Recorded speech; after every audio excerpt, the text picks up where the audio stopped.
Well, hello, my garden and YouTube and vermiculture friends.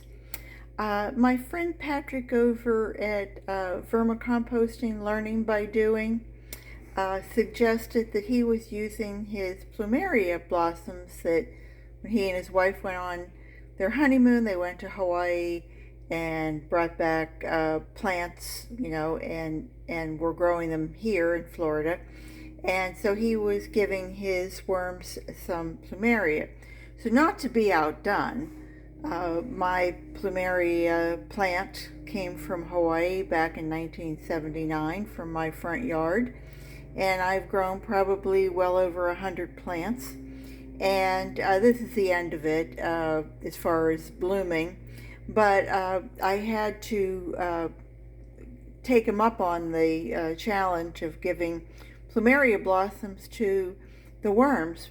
If you've ever lived somewhere with a Plumeria plant or had occasion to be in Hawaii and get a Plumeria lei, you know that they really are high water.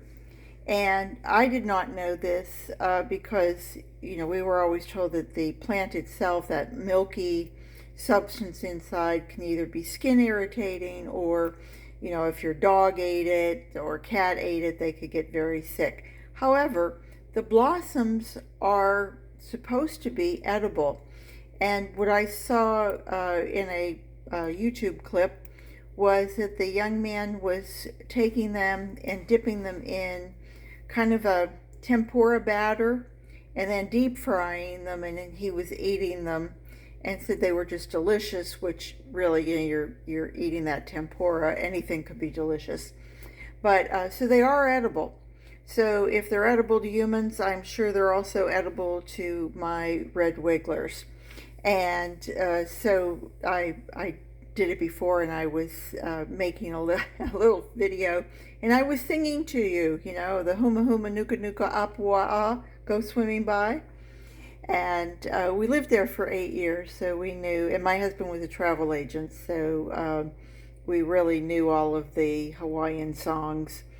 But unfortunately, my voice is not that good, and I didn't want to frighten anyone, including the worms.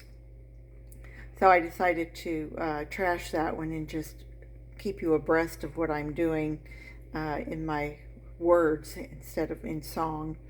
So if you do have plumeria or you have hibiscus and you're throwing them away, you really could feed them to your worms. Any of these blooms that are edible, you could add that into your worm bin.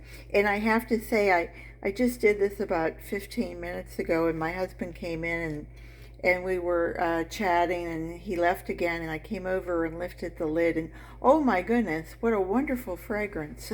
The worms have never smelled this good. It smelled like a beautiful little plumeria orchard. So if you have flowers, give them to your worms. I mean, what the heck? They're all going to go through their little systems and come out as beautiful castings. I hope you all have a wonderful day. Garden what you've got. Come see me again. Take care. Bye-bye.